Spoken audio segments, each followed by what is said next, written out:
Hey there, fellow marketers, Professor Wolters here, and today we're here in Forsyth Park in Savannah, Georgia.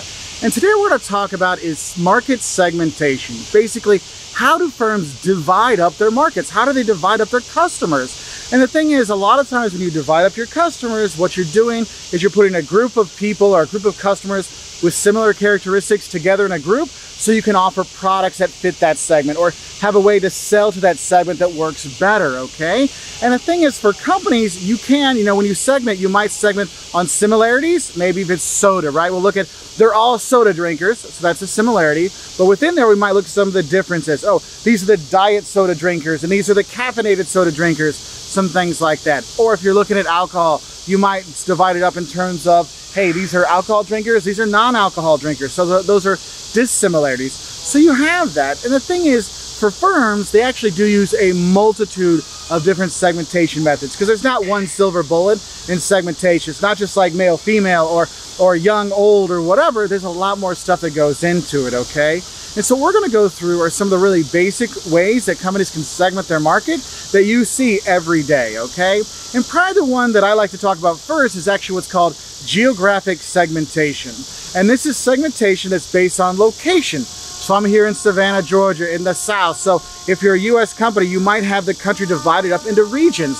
We have the Southeast, we've got the Northeast, we've got the Midwest, we've got the West Coast. You can divide it up there on location. And the thing is, sometimes you can sell the same products to these different markets or different segments, but you might want to have some slight differences. Maybe, for example, here in the South, if you're a restaurant, you have to sell sweet tea because that's what people drink here. It's not, and the thing is, it's funny, if I go up to Illinois and I ask for sweet tea, they're like, oh, we have tea and some sugar packets on the table. My wife's like, oh, bless your heart, that is not sweet tea, that is just tea with sugar. And so you see, hey, if we're gonna be having our restaurant chain in the South US, we have to have sweet tea, right? So you can divide things up that way because there could be differences based on that location.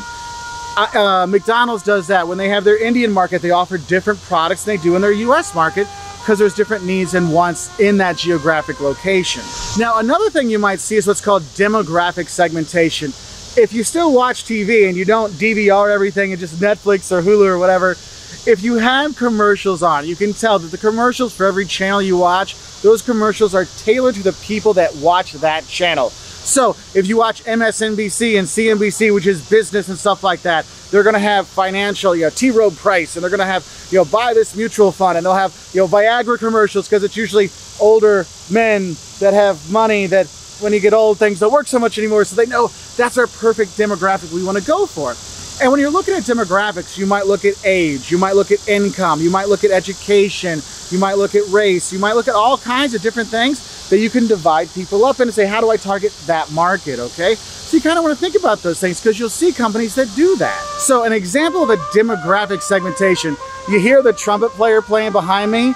He's actually divided up his market based on demographics in terms of tourists and not tourists. And Forsyth Park is a big place for tourists to go. So he comes here to play his music to get more tips. Because he wouldn't play where the locals were. The locals probably are not going to tip him as much as tourists that are walking through the historic park going, oh, isn't this cool? We get this beautiful music while we're walking through the park.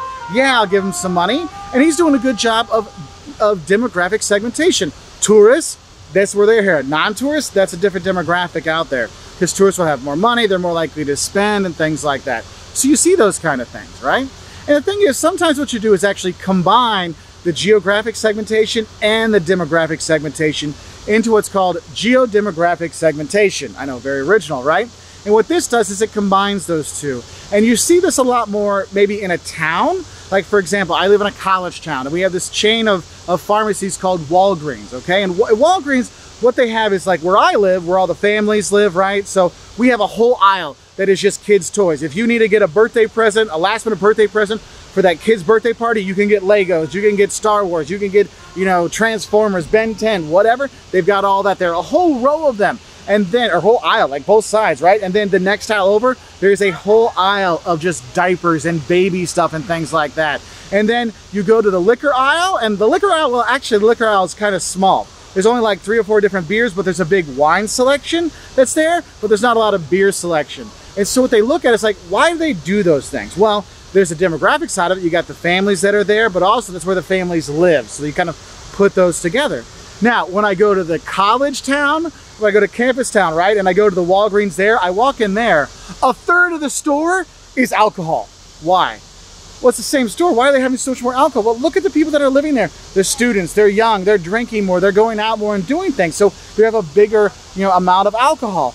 Also, the prepared food section, like the frozen dinners and frozen pizzas and, macaroni and cheese and the microwavable food, that's another third of the store. Whereas where the families live, it's only half of an aisle on one side because most people are cooking at home there. So they really focus just in this one little region within a town, the demographics there. So that geodemographic puts them both together. Now the next segmentation method you might use is what's called psychographic segmentation methods. How people think, right? And how people see themselves. So if you think about it in terms of self-values, like what's important to me. Remember, 10 years ago it was YOLO, you only live once, I gotta do everything there. Well, if people think that way, how can I sell to them? Well, hey, this is a once-in-a-lifetime experience. You only live once. Why not try it so I could sell to that group? Because that's how they see. I see this now with FOMO, fear of missing out. I travel with my students and they'll go and they'll travel and they're like, well, I'm here in Italy for like 4 days. I got to get to Rome and Venice and Florence and Siena and Assisi. I mean, I'm here. I can't miss out. I can't miss those things. And so people want to do more. So, hey, what should I do? Hey, I'll offer a tour. Hey, I tell you what, we'll hit all the major sites as fast as you can to see those things because you don't want to miss out. And so you can divide people up that way. Cruise lines do this too when they think of what's important to people. So when you're older, which is demographic segmentation, but it also looks at in terms of, hey, those people, my self-values, I want to be comfortable. I want to see the sites, but I want to come back to the same room. That's what I value. That's what's important to me. I can divide up that way. Another way you can divide them up is what's called by their self-concept. How do they see themselves? Like I see myself as a family man. I see myself as a father. I see myself as an educator. They can divide up people that way, how they see themselves. Is it the people that see themselves as as a soccer mom, or is it people that see a soccer dad kind of stuff? Like how do people see themselves? That's another way they can look at it. Another way you can look at psychographic segmentation is you can look at people's lifestyles, okay? The hipster movement, with their beards and their man buns. Yeah, like if I'm Coors, I'm not trying to sell Coors Light to hipsters because hipsters are all about, man, I gotta hit up the local microbrew, I gotta hit that, the craft beer kind of place. So for Coors, they're gonna divide up. Look, the hipsters, they're not gonna go for our Coors Light. So instead of doing that, let's maybe sell them a microbrewery bought and we'll sell that way. Like Goose Island is a Chicago beer. It's famous for being a Chicago beer, but it's not just made in Chicago, right? It's not just a Chicago beer. Now, it's been bought out by a huge company, but when you buy it, you think, hey, I'm buying a real Chicago beer. No, you're buying another corporate brew, my friend. But the thing is, how people, their lifestyles, how they see themselves, that will influence things. Now, another one of the lifestyle kind of things you think about are what are called DINKs. Double income, no kids. I mean, I got 2 kids, right? And so I see my friends that don't have kids. I'm like, man, you really got a nice car and your house looks so amazing. How do you guys do all these travels? How do you do all these things? And then I remember, all right, you're not paying for school. You're not paying for their braces. You're not paying for their glasses. You're not paying for their clothes. You're not saving for their college. So they got all that extra money.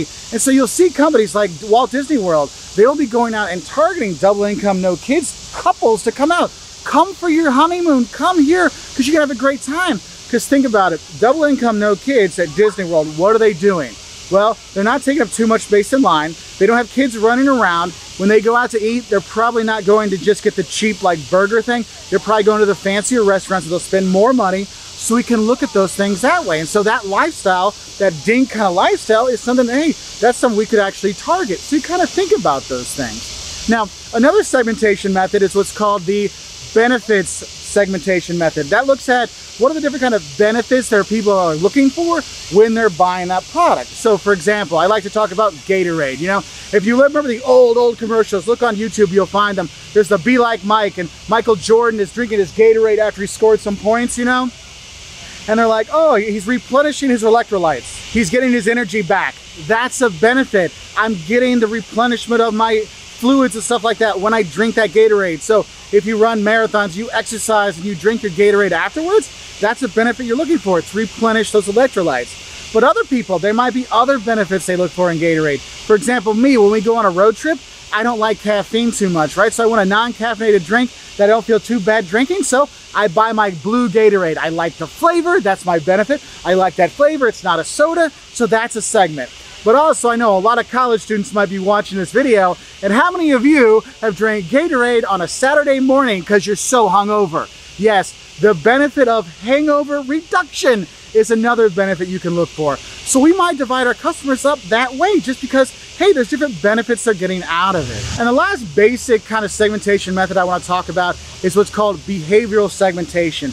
We look at the buying patterns that people have and how they purchase, okay? So for example, you might look at occasion buying or occasion gifting, right? I mean, think about it. Your good friend, when it's their birthday, you buy them a drink. But when it's their wedding, you spend $200 on a China place setting and you spend $400 on a plane ticket to see them, plus $300 in a hotel room, and then you got to get a suit or a dress to go with it. It's like, wait, you just dropped $2 grand on your friend who you felt like, do I get him a second shot on his birthday? The occasion kind of thing. That's a different behavior.